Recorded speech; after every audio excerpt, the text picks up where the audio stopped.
Good morning, Art History. Thank you guys for being patient today. I had a lot of new slides to add this morning and had a lot of work to do with econ. Excuse me. We'll get this underway here, but I'm really excited to be able to share with you the viceroyalties of New Spain. So let me get set up here with the PowerPoint and we will get running. I am going to get rid of my face, but not my voice this morning. So just hang with me, okay? All right. So when we're talking about New Spain, you guys have taken the reading quiz now, and you've been reading your notes and making notes. I did make you a note packet, although it's probably going to be too much too late. Probably should have had that ready for you to hand out along with the reading quiz assignment. So I'll make a note for next time. But there is one that's there, and it's a Google Doc. So you should be able to annotate however you want to using content, form, function, and context, just like you would in your normal notes, but it's there for you, okay? I want to go ahead and start with the PowerPoint here by doing a little geography check with you guys. After Columbus and the era of Cortez, we get basically a new order in South America and Central America. I'm really impressed by the size of New Spain. And you guys remember your American history. This was a large territory that was being governed from the seat in Mexico City. Down in South America, everything is based out of the Viceroyalty of Peru or Rio de la Plata. There is a Viceroyalty of New Granada, but primarily these are all Spanish holdings that you see in the darker color. The Portuguese owned Brazil at the time, but these are large territories with vast amounts of resources. But I'd always kind of thought of these as being somewhat, I guess, peripheral to the story of American history as a kid when I was being taught the U.S. history, just like you guys. But in reality, the size of these land holdings and their position in between the Atlantic and the Pacific really do make them ideal as trade centers for commerce. I mean, there's going to be a huge amount of trade coming from the Pacific, making a change here overland in Mexico City and then going back to Europe. So this really puts New Spain at like the center of the known universe. Now, this culture you've seen before. This is where we left Mesoamerica with Tenochtitlan and Templo Mayor with its twin temples. At the base of the pyramid, of course, the Coyoyauqui stone, and inside the temple to Huitzilopochtli, the Aztec calendar, the Mexica calendar. So a lot of this will seem somewhat familiar when we start off by looking at this codex page from the Codex Mendoza. This is actually a frontispiece, so it was meant to be the first part of a section of pages. It's not technically meant to be like a book. Traditional codexes were accordion-style folding pages, and I'll show you some of that in a second. But we have a lot of visual content here, recorded by a native Nahuatl speaker, then annotated by a monk who was working with the Spanish conquistadors, and then supposedly packaged up and sent off to Charles V as a new kind of record of the new lands that he had just conquered, but didn't make it. Pirates. Some French pirates get a hold of it. And then it falls into the hands of the cosmographer Philip I. They're up there, Andre Thave, you can see. So it has a very storied past. It's been all over the planet, pretty much. But what it gives us is an indication that this is the heart of the city. This is the city of Tenochtitlan. And you guys can see the symbol of the city from the story of the founding of Tenochtitlan.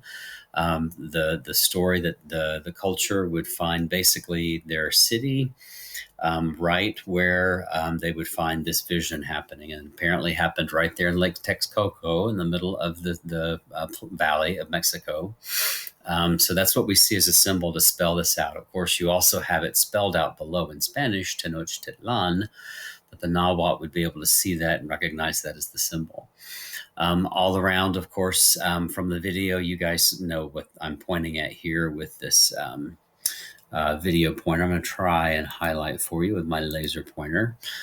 This is the skull rack, right? Above it, we see some other temples. We can assume that this is kind of like the center of the city, and what would have been the sacred precinct, because we've got all these references to sacrifice and temple building.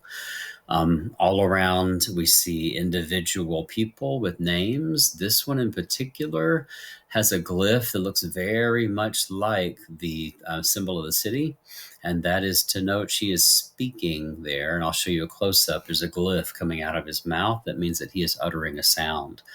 Each one of these speakers for the city basically have a glyph tied to the back of their head, and it spells out their names, spells out what they were known for in their administration. So they've got a lot of visual evidence to talk about the history of the city with in this thing. The waterways that you see, those are actually true to Tenochtitlan. There were 4 waterways that all descended upon the center of the sacred precinct. And then all around the general page, you've got a calendar that basically spells out the cycle of 52 years in the Mexica calendar, with one marked in particular. That's the starting of the fire ceremony there. The starting of the fire ceremony is the ceremony I've shared with you before. At the end of the cycle, you turn out all the lights in the city. You take all the lights of the empire, and you basically start a new one in the corpse of a sacrificial victim. The new fire is started, and then the fire is spread throughout the empire, and that's essentially what brings on the new cycle. So that you can see, it's marked with a dagger and some blood. It's a pretty gory ceremony, but it is something that starts the new year, and it's important that you know that has been marked specifically. All around, we see the warriors of the Mexica, the Aztecs, with their symbol. Looks a little bit like the Medici symbol, doesn't it? With the balls on the front of the shield. They are going to Coyoacan, Teneacan, and basically you can see the pueblos there are being burned, temples are being sacked, and we have some fallen victims who are standing akimbo here, being kind of dominated by the size of the Aztec warriors. Guys, they fight with obsidian on their shields, right? And obsidian is what they use to make the sacrifice with. So it's a lot of visual information here, with more to look at in a second. But all of this stuff is referenced in the founding myth that's tied to these 2 artworks. So I was really, really happy to be able to see this myself. That thing is huge, and similarly in size is the Koyojauki stone, which would have been at the base of the pyramid. So it was really kind of cool to be able to see these. But just those pictures there give you a sense of scale, and the undertaking must have been tremendous. I want to remind you guys, Templo Mayor and Tenochtitlan, these guys used physical labor. They did have beasts of burden, but they didn't really use. Did have the wheel. I'm sorry. I apologize. They did not use beasts of burden. Everything that you see there is, oh, for heaven's sake.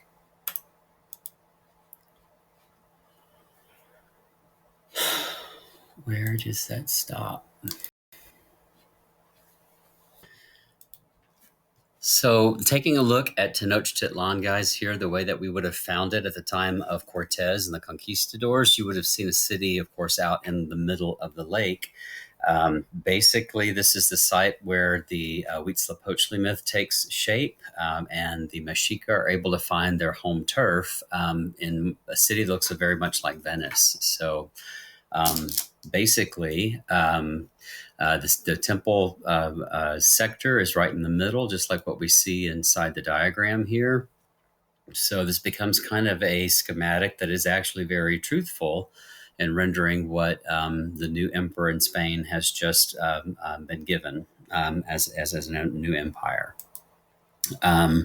Here is what you would have seen in the frontispiece with just a record of the city. The Codex Mendoza was supposed to be a catalog of all the tribute nations who were part of the Mexica Empire.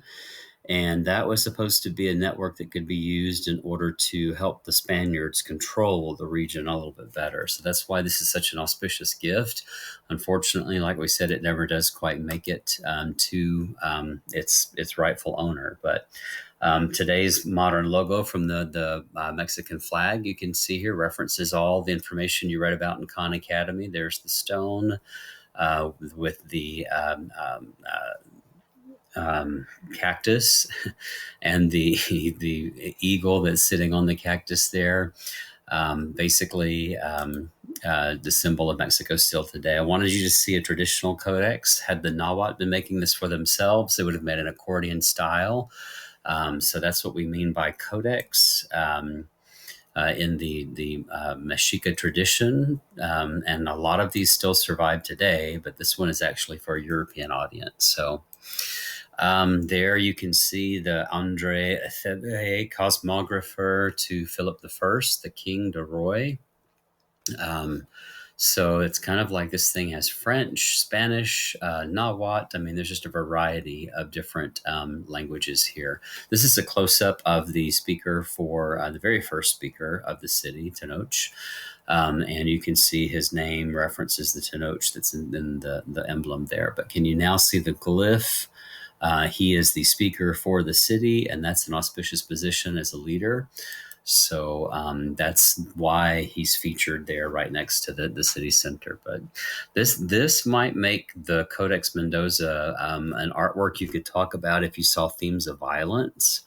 You definitely could talk about it if you were talking about concepts of time, because it's a calendar.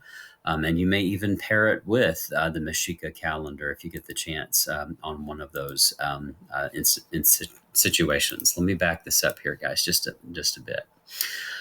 So that is the first artwork that we're taking a look at. Now we're moving on to the Biombo Enganchado. The field trip that we just got finished with February, I had you guys stop in the New Spain galleries, and this is the reason why.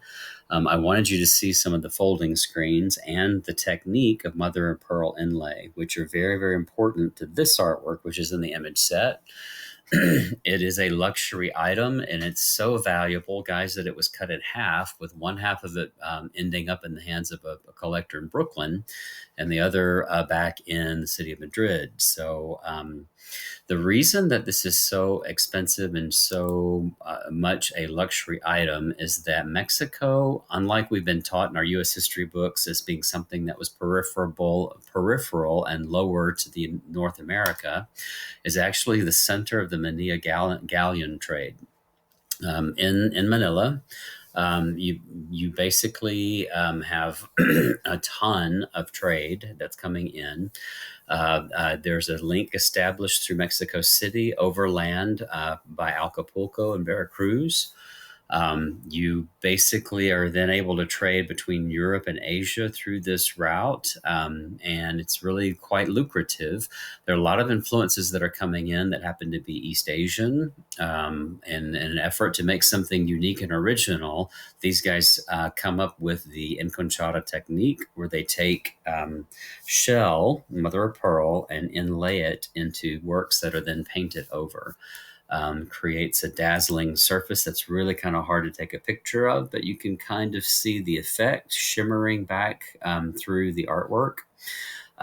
You have the influence of Dutch still life here, Dutch organic paintings along the side. But you also have the influence of like Oriental styled screens that are also becoming highly demanded during the time. On the reverse, you guys can see the content changes. You need to remember why. A different group of people would be looking at this side. This would be the females of the court who are sitting in and entertaining themselves, relaxing, trying to enjoy the high life, as it were. The last slide that I showed you, that is the side that would be facing the ruler's side of the room, where people would be seeing the battle that basically his family had a role in. He was a Habsburg and wanted to show the value of the Habsburg line. This is the Siege of Belgrade. And the Turks were basically in charge of Belgrade, but the Habsburgs basically rally and take the city back. Because the family connection is there, he wants you to know that. And remember, we're Mexico City, not Europe. So that's an impressive power statement that we're looking at there, to put that history scene in front of the people who'd be visiting with the viceroy. Wanted you to see the technique. When we stopped at the DMA, you saw this dazzling cabinet from Peru.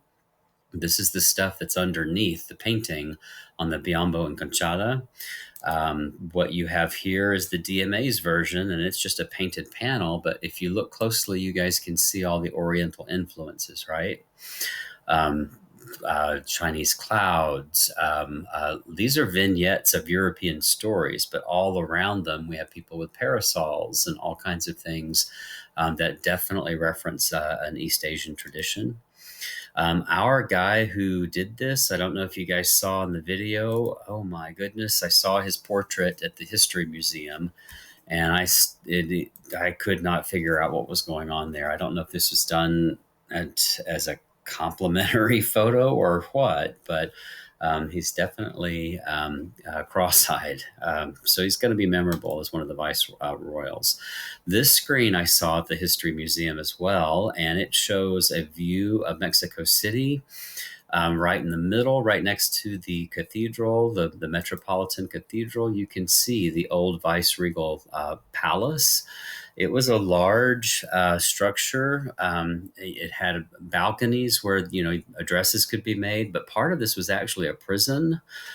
So it was meant to be like a seat of government right next to the cathedral. Now, I think it's kind of interesting. There is no evidence of Templo Mayor. And that church was built right on the ruins or near the ruins of Templo Mayor in order to eradicate the pagan influence. And you don't see any references to it here. So I thought that was interesting. Here is the cathedral. That's really where Templo Mayor is today. So it's funny. The culture was completely built over. And you see, this is the Plaza de Palacio. This is the palace our Biombo and Conchata would have been in. Had large rooms that needed to be divided up. So this became a fashionable way to carve up space. And this shows you quite literally up close the balconies I was talking about in the original palace, but Viceregal Palace. Here you can see the bars on the windows for the prison. So it was meant to be kind of like the seat of government for the viceroyals. But today it's Palacio Nacional. So you wouldn't recognize it if you went looking for it. But it is there and has been built over several times. It still is the seat of the city government as well as the federal government of Mexico.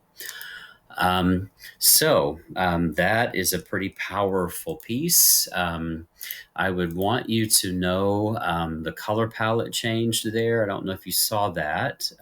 If you know your audience, then one color palette will work for one. The pastels, this works really, really well for Rococo.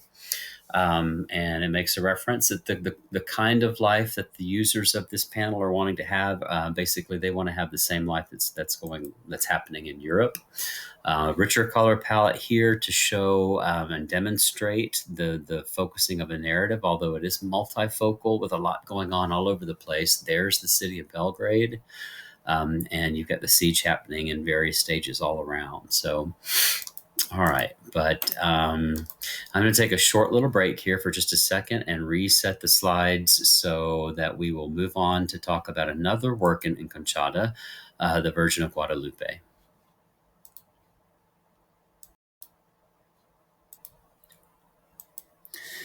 All right, so guys, we are back now. I want to let you know that this version of Guadalupe, the version that we're looking at, is in the Los Angeles County Museum of Art. It is not in Mexico City. This is the one that we have to talk about, so you have to be specific if you're using it. The reason I say that, the Virgin of Guadalupe is synonymous with Mexican identity. She is the version of the Virgin that most people are allied to. And you see it everywhere. You see it in tattoos, you see it on car art, you see it in graffiti. So you can't just talk about the Virgin of Guadalupe without talking about this specific one. Okay, so it's just a heads up should you see it on one of your FRQs. The work is done with mother of pearl inlay. So this enconchada technique is appropriate. That's a word or phrase that you can use. The image of the Virgin basically emerges after a series of events, which you now know these are the visions of Juan Diego. Apparently, there's some debate as to whether or not he actually existed, but the story goes as this. Juan Diego was traveling on a small hill outside of the city center called Tepeyac. That's where he saw a vision. Basically, the Virgin appeared to him for the first time, and she begged him to build her a church on that spot. She appeared again, and each time she does, Juan Diego makes his way to the local bishop, relaying the news or the information, but is not taken seriously, isn't believed. Only when he collects the roses in his cloak or his tilma does he then have the vision that wins the locals over. He opens his cloak at court, and the roses fall out with the image of the Virgin of Guadalupe on his cloak, and it's assumed that that's a miraculous event. So she becomes the patron saint of those who are not from Europe, who are indigenous to this area. The color of her skin, the attire that she wears, basically those mark her out as being a patron saint of Mexico. In this version too, guys, you have the logo again showing up at the bottom of the city with the eagle on top of the Tenoch, the prickly pear cactus. All around, you have images of Mary celebrating her as a vessel of salvation. I think a ladder is here. All of these are tools for reaching the next level, so to speak. So that's the way that you can think about this. I don't think that our icon in the image set is very large. I think it's a smaller version of the Virgin of Guadalupe. So it's probably meant for domestic interior. I saw one at the History Museum that was very, very large. So I'll show that to you here in just a second. But one of the iconic features of this Mary, guys, is the way that she radiates light from her entire body instead of just her halo on her head. She often wears the crown of heaven, and then is also featured standing on top of a crescent moon. So that iconography is pretty specific to her and something you should probably remember. You can see the mother of pearl inlay here that's painted over. So it animates the surface. It makes it more dazzling and otherworldly. As an icon, this can be used as a piece of energetic religious devotion. It has its own energy. So you are able to basically pray in front of this thing and believe that it has powers and magical powers to exert its influence over you. So here are the scenes of Juan Diego. You guys saw these on Khan Academy. I'm going to show you one that I saw a little bit more closely.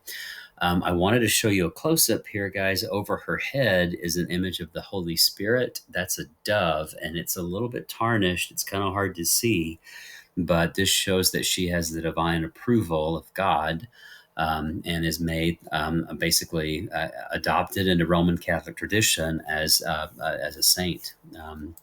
Juan Diego was made a saint as well.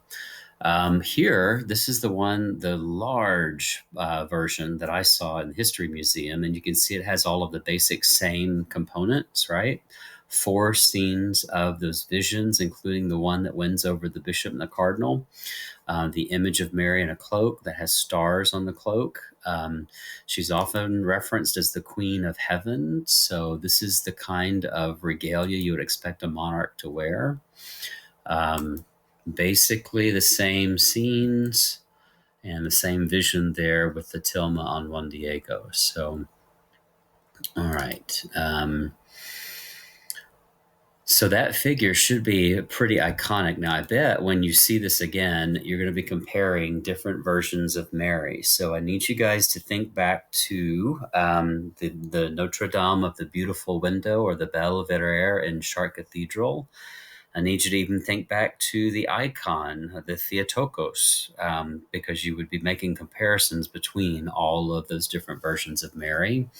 But that's a great review note. If you took time to review and go backwards, you would see that her image has changed, and it's been appropriated by each culture that's used it. So we'll take a short break.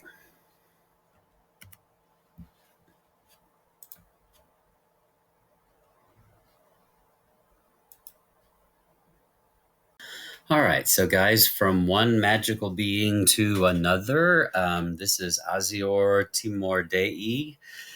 This is an archangel, and basically this comes from a school that's painting similar creatures in La Paz in Peru. This actually has roots in traditions that predate the arrival of Christianity, and they may be kind of hard to see on the surface because this figure does look incredibly European. But you need to make note that basically this is an indigenous tradition in Peru. You don't find this outside of South America today. The figure is based off of a series of angels that the Catholic Church had been trying to tamper down on, as you were reading in Khan Academy. With the Council of Trent and the Reformation, the reaction to Reformation, Catholic leaders did not want the creation of a whole bunch of new saints that would have to be venerated with their own feast days and traditions. It seemed to be kind of creating more problems than most. But in South America, which was very far away from Rome, the tradition persisted. So these angels get their own celebration panels, and there's quite a few of them. You had the image here of all the other archangels, some of whom are named in some of the insets that you saw. There were a key number of them, but then there's a whole host of them that also get similar treatment. So just know that this is a tradition that's kind of they're trying to tamp down on at the time and not let too many of these happen. But we had looked at artwork from this region before, and textiles and rich fabric were key if you know anything about the history of the Inca, with the Al Takapu tunic, which features all the logos of all the different workers who are allied with the emperor, including soldiers, farmers, traders, all kinds of things. Then you know that the culture already has an affinity for brocaded high textiles, right? In Central America, Mesoamerica, we have this tradition with feather headworking. I mean, these guys know their stuff when it comes to luxury items that are tied to incredible production. And those things aren't just going to go away because someone has come in and said, well, now you're all Christians. Those traditions persist regardless. There had always been a tradition in the region of luxury items like these, gold works that were fashioned into pectorals and necklaces to be worn. You got to remember these cultures did not use metals as tools. Metals were reserved for the royalty. They had reflective powers. I mean, the magical properties that were associated with them made them, primarily the wear of shamans and kings. So when you combine those kinds of influences, what you get in telling that Christian story is essentially something that looks magical and has all of those features in it. Now, that reference that you read about to mannerism, that was basically from the idea that this culture at this time prefers that kind of artwork rather than the new stuff that they're seeing out of the Baroque and Rococo. So I wanted to show you some mannerist pieces and see if you see any similarities here. These are portraits of noted gentlemen. This guy on the right here is a king. You see the dainty kinds of fabrics and silk stockings. You see a lot more feathers and bows. This shows you what an arquebus is, a very heavy instrument that actually needs its own kickstand in order to be fired. I saw some in Spain that actually required 2 or 3 people to fire. So these are not simple little pocket pistols. And the way that our angel is holding the arquebus suggests that it's light as a feather. So, speaking of feathers, you have this kind of image, basically to show you that the feathers that are being borrowed are coming probably from the Dutch.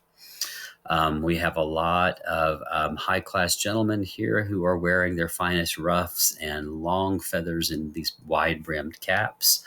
So it makes a little more sense when we look back at the figure now to see all of those things. I need you to make a note of the gold that's on the brocade. I need you to make a note that this particular outfit was a military outfit, but it's heavily bejeweled when it becomes the attire of an angel. There are flying ribbons, there are bows on feet. The figure itself, in terms of its mannerism, has smaller, elongated appendages. I mean, these legs that are long and feet that are small, hands that are small and dainty compared to these large balloon sleeves. Basically, this figure looks like he could have been painted by a mannerist. Here, guys, you have the angel's wings, and on top of the hat, you have large feathers. So this work seems to be kind of a hybrid between all of those indigenous influences and essentially a Christian concept. Okay, back in a minute.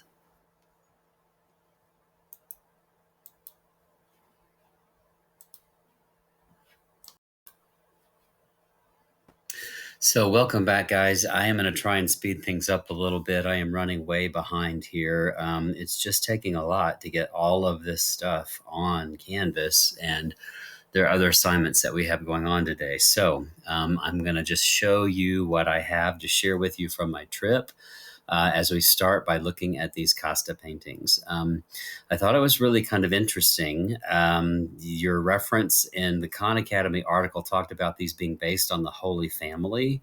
So that will help you remember what it is you're looking for. The subject matter is going to feature a man, a female, and an offspring, a child. As an interesting kind of way to show what happens when you breed different races in the New World. Now, it seems incredibly racist in terms of our identity today. However, you have to think back to the time period and kind of frame the discussion around, the new cultures that were being exposed to Europe. So this created almost an obsession in Spain with establishing yourself as being someone who was truly Spanish as opposed to someone who was from the colonies. And this was apparently a way to do it. I wanted to show you where this is located. The Braymore House I saw referenced on Khan Academy, and I looked it up. It is an English countryside house. Let me give it just a minute to load here, but it is part of a fine collection and a fine English gentleman's home. And this set of 14 pieces is on the landing inside the house there. So they were collector's items even for relatively enlightened individuals. There we are. I wanted to show you the home, right? And you can see it's quite nice. But if you look inside the house, it's the staircase in the alcove where we see our work. There it is. Okay. So these were the collections of a distinguished Englishman. But I thought that was kind of interesting. So I wanted to share that with you. So having seen that, probably the biggest mistake I think students are going to make here is that they're going to assume that this is the child. That's actually a servant. This is the child. Okay. So the younger child with darker skin is actually holding up the child. Can you guys see that the European's hand is on the back of his child's head, and he has kind of a gracious look on his face as if he's trying to say he's proud of his child. The mother wears a traditional costume called a huapil, and represents the indigenous cultures She is probably highborn, and probably married into this relationship as the highest class on the continent with the Spaniard who was here. Español y India produce mestizo. So this is the combination of those two. Now, it's an interesting tradition, and you saw in Khan Academy, typically these are in groups of 16. They start with the two that were selected in ours, a Spaniard and an India, creating a mestizo. And there are names for each of the cultures as you go farther and farther down the list. So here you can see we might have some attributions later on where we're looking at similar kinds of arrangements here. But here at the DMA, we had number 16 in a set, and these are the Indios. You can read that, Indios Apaches, number 16. So it was kind of cool that we had one in the Spanish section, but I saw a whole complete set at the History Museum in Mexico City. And I wanted to show you that each of these Pinturas de Castas, they actually have the names here: Mestizo, Castizo, Espanol, Mulata. All of these names, which we basically are aware of today, are racist, were used to categorize people and to separate them, right? So we'll go through these together, and I think it's kind of fun when you get to the last one. But you can see we're at the top of the pyramid, so to speak, right now with a similar kind of arrangement. This guy's supposed to be European. This lady wearing the huapil is the local indigenous culture, and the arrangement in between them there is the mestizo who's produced. But let's watch what happens. I want you to notice what happens to the way the figures are dressed, and how they seem to be fitted in their environments. As you move further and further in, you're going to see that the meager portions, the less quality frame of life, basically becomes order of the day here. So, all right. So moving further down, the numbers are just barely out of frame here.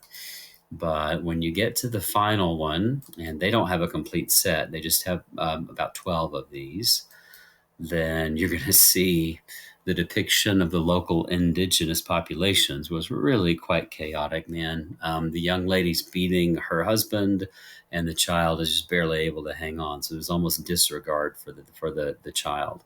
Of course, these are used to kind of classify status and make a claim on status. But now you understand why these were there and what they were collected for.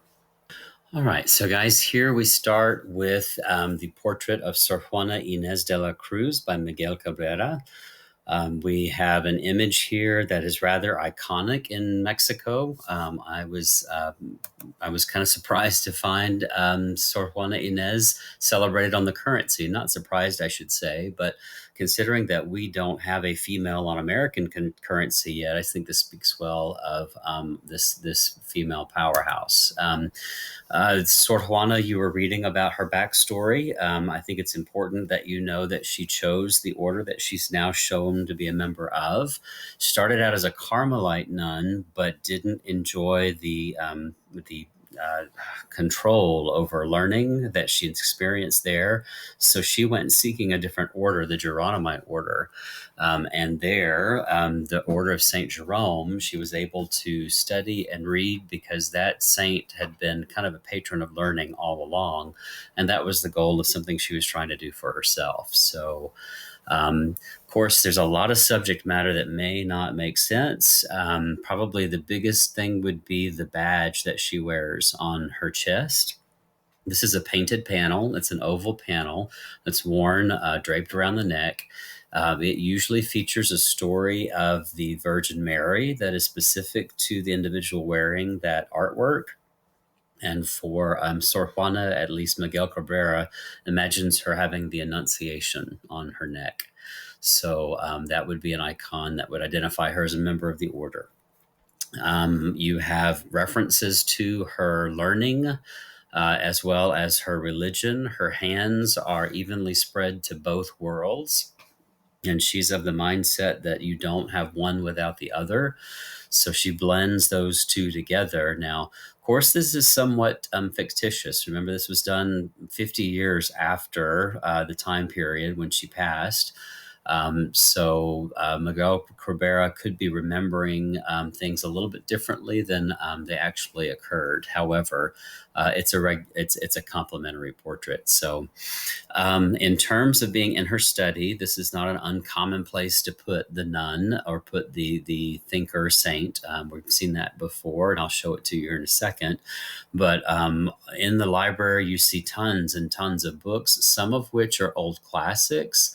Others are by her own hand, where she wrote them herself. So you have a studious, meritorious subject here, and that's why Sin Suk Ju comes back to mind. So I was finally able to make a comparison here between Madame Boucher and Madame de Pompadour.